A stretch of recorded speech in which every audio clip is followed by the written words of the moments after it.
চাচা হ্যাঁ কি করতেছ? তারা গুনতেছি। এখন এই দিনই মানে তারা কোনে পেলি? আমি পাই। তা একটা মানুষ হিসেবে দাঁড়ালাম তো বসটি গেলি না তো? হ্যাঁ তুমি একবার বাড়ির ভাড়াই যাও না, তাই তোমার বসটি করতে হবে। মিজাজ তো কড়া কেন চাচা? কড়া হয়ে যেতেছে, মানুষের মনে টেনশন থাকলেই মিজাজ এমনি কড়া হয়ে যায়।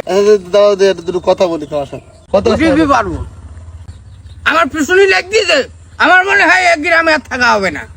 ওরা পিছনে পিছনে লাগে না। যাই হোক, আমি একটা কথা শুনে আসলাম। বলো। চাচা তুমি এই লোকজনের জমি জমা ফাঁকি দিয়ে নিচ্ছ অনেক, মানে শুনলাম কোনতে শুনলি তুমি এক কথা? লোকজন বালাবালি ফিরতেছে। তাই লোকজন কিটা বলি আমি জানি, কিরা বলি কিটা বলিছে আমি জানি। এ কথা ইয়াসিন ছাড়া কেউ বলিনি। এ কথা আমি জানি, ইয়াসিন বলিস। আমার ইয়াসিনের সাথে দেখাই হয়নি 4-5 দিন। তুমি কলি হবে খোকা, ও যে কি কাল ফিট সে আমি ছাড়া আর কেউ জানে না। তোমার ওর এত করতেছ কেন? ইয়াসিন তোমার তো কোনো কিছু বলিনি। করিছে কি করিস? তুমি কলি হবে, আমার মাথা গরম করে না। ওর পা আগে, ওর পা নিয়েও ধরুবা আমি ওর। তোমার এমনিতেই মাথাটা তুমি ফাও গরম করো চাচা, বুঝছো চাচা? হ্যাঁ তোমার এমনি ফাও রাগ করো মানুষের প্রতি, না, না, খোকা। কোনো কারণই নাই। আমি এই বলতো আমার কথা 100% খাটি গেছে। এই হাবিব, ভাই কোথায় যাচ্ছ? বিলি যাচ্ছে ভাই।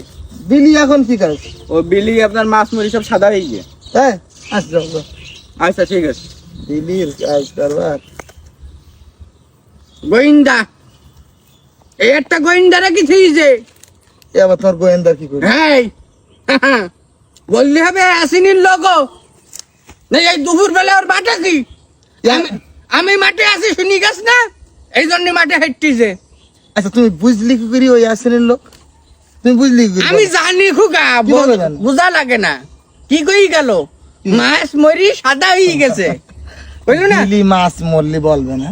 তাই ভাই, সাদা এখন কিডা, সাদা পাঞ্জাবি পরিস কিডা আমার কইলু। তুমি ফাও ধারণা করো জানো? তাই কইলু, আমার সাথে কথা কইলু না কেন তালিও? আমি তো দেখলাম তুমি কথা করি না ওর সাথে। আমি আগে কথা কব, আমার হাঁটুর বয়সীয়। কিন্তু কথা বলে তুমি রাগ বাগ করো কিনা এই জন্য হয়তো কথা বলো। শোনো খোকা, হুম, এই আসেন আমার পিছনে উঠি পড়ি লাগিছে। কিভাবে?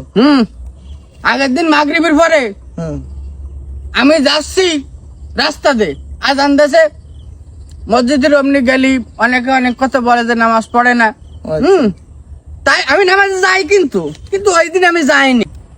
কারণ আমি যাইনি, শয়তানে আমার একটা দাগাত আছে যে তোর নামে বলে ওই দিন কথা চলতিছে।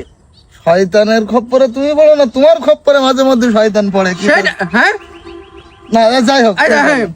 এইবার আমি ইয়াসিনের ঘরের পিছন দিয়ে যাতেছি, হুম, ইয়াসিনের ছেলে ইয়াসিনের পড়াই দিছে মির্জাফর। মির্জাফর বলে? মির্জাফর আমি শুনলাম বইটি। তো মির্জাফর তো সমস্যা কি? হ্যাঁ সমস্যা না, তুই বুঝলি না, আমার নাম জাফর, তাই পড়াই দিছে উনি যে মির্জাফর। আর না, এই মির্জাফর, সিরাজউদ্দৌলা এগুলো ইতিহাসের বইতে এমনি আছে, বইতে লেখা আছে। লেখা আছে হ্যাঁ বইটি? জি। খুব কিডা লিখিলে আমার একটু কইতে পারিস? বইটাগুলো যারা লেখে ওরাই লিখেছে। ওরা একটু ধরে এনে দিতে পারবি? তারা মান কনে ধরবো, সে ঢাকায় মাকায় কনে থাকে তার কোন ঠিক আছে, যারা লিখেছে। তা আমি নাই তোর করে টাকা দোকান, চল দুইজন যাই একটু। ধরি কি হবে? তুমি নিজে ধারণা পোষণ করো কেন? একটা কথা বলবো, আমার নাম করে লিখিছে ও। ওরে না, এগুলো অন্তত হাজার হাজার বছর আগের কাহিনী, প্রায় 200 বছর আগের কাহিনী। শোনো একটা কথা বলি। বলো। ওয়া ইন্না যন্না লা ইউগনি মিনাল হাক্কি শাইয়া, ধারণা কখনো সত্যের বিকল্প হতে পারে না। তুমি যে বারবার ধারণা পোষণ করো, এগুলো অবাস্তব। অনুমান করে কথা বলা মানে মিথ্যা কথা বলা, মিথ্যার নামান্তর। তুমি একজন মুরব্বী মানুষ, ভালো মানুষ, আমরা জানি আমার কত যত্ন করো, কিন্তু হঠাৎ করে ছেলেপিলির পরে ফাওরে গিয়ে যাও, মনে করো যে না সবাই মনে আমার পিছনে কথা বলতেছে। আমার রাগাই দেয় খোকা, বলে ওরা বলুক না, তুমি একটু ঠান্ডা মাথায় থাকবা। তুমি ধারণা করি কোনো কথা বলবা না, অনুমান করি কোনো কিছু ভাববা না, দেখবা তোমার পৃথিবীটা অনেক সুন্দর হবে। চাচা আমার এই কথাটা একটু তুমি শোনো। ঠিক আছে, হ্যাঁ চলো। আরে মাগরিবের সময় এখান ওখান যাওয়া যাবে না, আজান দিলে ওই নামাজ পড়তে মসজিদই যেতে হবে। চলো তাহলে। চলো।